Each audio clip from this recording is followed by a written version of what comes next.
I will share you a tutorial for talking Arduino. So Arduino will play a music with without SD card module or without any player.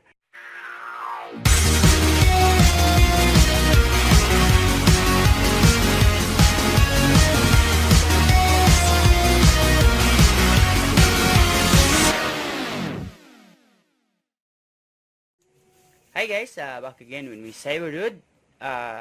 Again, thank you so much to everyone who watching my video or visit my channel.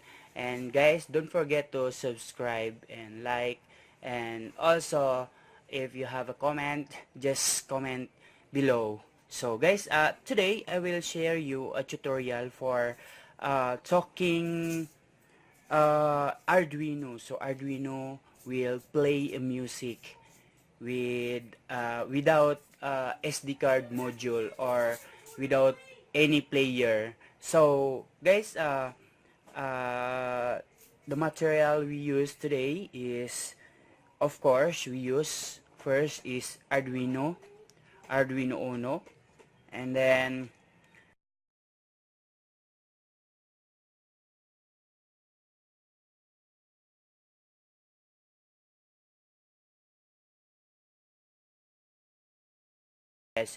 KA7805, so 1435.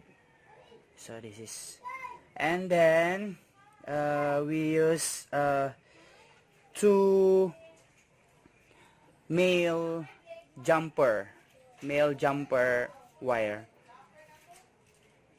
okay, and then one jumper wire, but I cut this one. Yeah.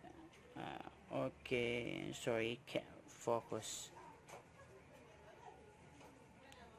And then of course we use breadboard to testing and to connect each other, and then of course the wire for Arduino to transfer data, and of course to output our audio we use this speaker, okay. So this video, so guys, I will show you how to connect this one. So let's move first.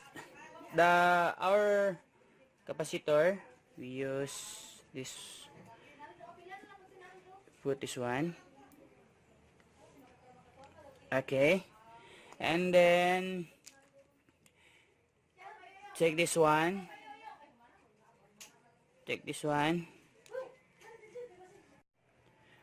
okay. So this one we connect here, and this connect here, and then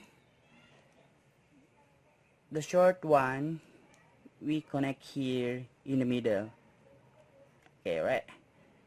Okay, so let's move to Arduino. So Arduino, we put the blue one to pin 11 right here, and then this one to GND here. Okay, so if you everyone guys using speaker like this, so you can use it.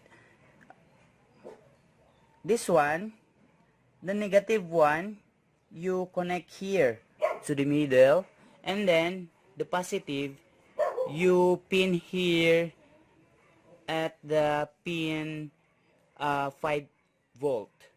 So that's, so but for this tutorial I'm use this speaker. So guys, almost done. So, and then This one, you connect here. You just connect here.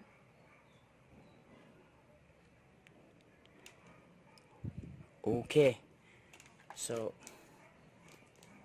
bring here. Okay guys, so the connection is done, so we go move to program. So I'll show you.